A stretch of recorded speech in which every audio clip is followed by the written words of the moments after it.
जो मतवाला है वह दुनिया के माप जोख से अपनी सफलता का हिसाब नहीं कर सकता। कबीर जैसे फक्कड़ को दुनिया की होशियारी से क्या वास्ता। ये प्रेम के मतवाले थे मगर अपने को उन दीवानों में नहीं गिनते थे जो माशूक के लिए सिर पर कफन बांधे फिरते हैं। मतवाले होते पण आपल्या प्रेयसीसाठी डोक्यावरती कफन म्हणजे सगळं कफल्लक होऊन फिरणारे नव्हते। हमने है इश्क मस्ताना, हमन है इश्क मस्ताना, हमन है होशियारी क्या, रहे आज़ाद या जग से हम दुनिया से यारी क्या। जो बिछुड़े हैं प्यारे से भटकते दर बदर फिरते, हमारा यार है हम हैं, हम में हमन को इंतजारी क्या। ते काय म्हणतात की आम्ही मस्त आहोत, हुशार आहोत, आम्हाला आझाद राहायला आवडतं, दुनियादारी आम्हाला नको आहे। जी लोक आपल्या प्रियकरापासून किंवा आपल्या प्रेयसीपासून बिछडलेली आहेत आणि ती कफल्लक होऊन फिरतात किंवा आपलं आयुष्य संपलं असं ज्यांना वाटतं, अशा लोकांसाठी आमच्याकडे काही थारा नाही आहे। आम्ही स्वतःलाच आमचे मित्र समजतो, बाकी कोणी आमच्यासाठी आम्हाला काही मायने नाही ठेवत आणि आम्हाला इतर कोणाचा आम्ही वाट नाही बघत। हमें और किसी का इंतजार नहीं है, हम खुद ही हमारे दोस्त है असं ते म्हणतात। इसीलिए ये फक्कड़ राम किसी के धोखे में आने वाले नहीं थे। दिल जम गया तो ठीक है और न जमा तो राम राम करके आगे चल दिए। योग प्रक्रिया को उन्होंने डांट कर अनुभव किया पर जची नहीं। उन्हें यह परवाह नहीं थी कि लोग उनकी असफलता पर क्या टिप्पणी करेंगे। उन्होंने बिना लाग लपेट के, बिना झिझक और संकोच के ऐलान किया, आसमान का आसरा छोड़ प्यारे। त्यांनी काय सांगितलं सगळ्यांना की आसमान का आसरा छोड़ म्हणजे बघूया आता पुढे काय सांगतात। तुम आप में आप ही तहकीक करो, म्हणजे स्वतःमध्ये झाकून बघा, स्वतःचाच विचार करा, स्वतःला डेव्हलप करण्याचा प्रयत्न करा।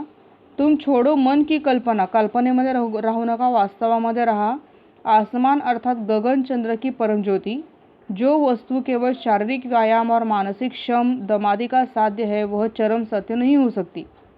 केवल शारीरिक और मानसिक कवायद से दिखने वाली ज्योति जड़ चित्त की कल्पना मात्र है, वह भी बाह्य है। कबीर ने कहा और आगे चलो, केवल क्रिया बाह्य है, ज्ञान चाहिए। फक्त क्रिया करू नका तर त्याचं ज्ञान मिळवा, कारण जोपर्यंत ज्ञान मिळणार नाही तोपर्यंत तुम्ही कुठलीही क्रिया केली तर ती व्यर्थ राहील।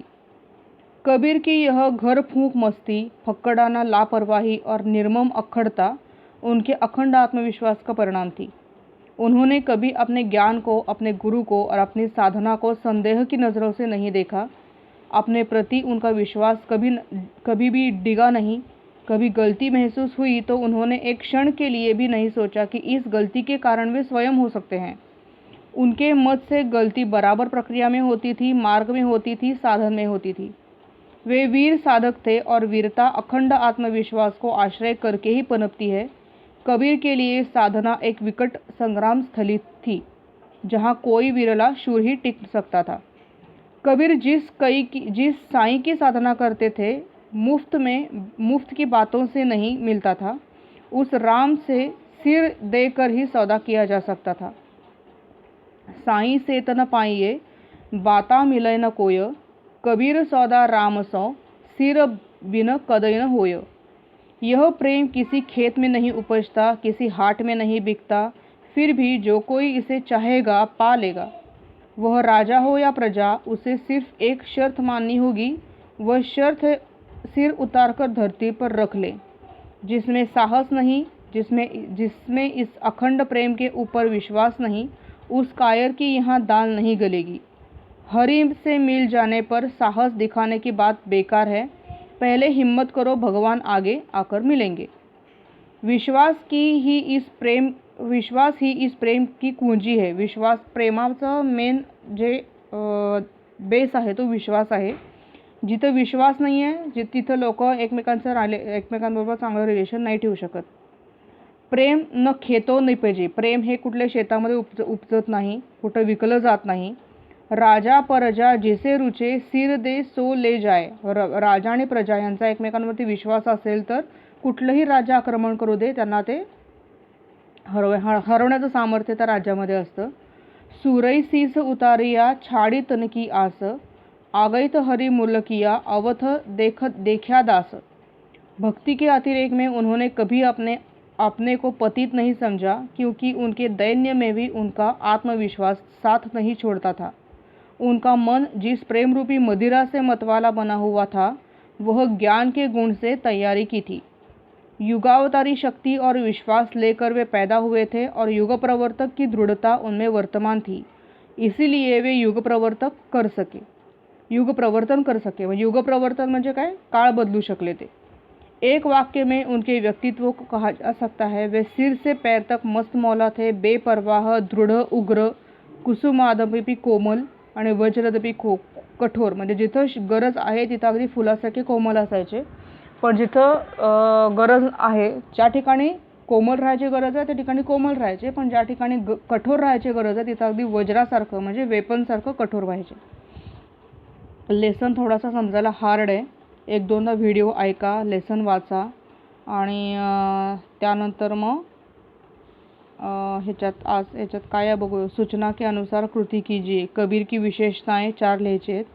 सही विकल्प करायचा आहे. त्यानंतर रेखांकित शब्द, उपसर्ग और प्रत्यय अलग अलग कीजिए. बघा, भारत की अलौकिकता सारे विश्व में फैली है. लौकिक हा मूळ शब्द आहे, अ हा उपसर्ग लागला आहे आणि ता हा प्रत्यय लागला आहे. ओके, तसं इथं तुम्हाला आता लापरवाही आहे, परवा हा मूळ शब्द आहे, ला हा उपसर्ग आहे आणि ही हा प्रत्यय लावला आहे. असं ते तुम्हाला सेपरेट करायला सांगितले. हे कंप्लीट करा सगळं. ओके, रायटिंगवरती भर द्यायचा भरपूर. रायटिंग आणि हिंदीच्या रायटिंगवरती जास्त भर द्या. ओके, याशिवाय आज मी तुम्हाला एक ठीक आहे, बस आज एवढंच. मी परत सांगते उद्या काय करायचं ते.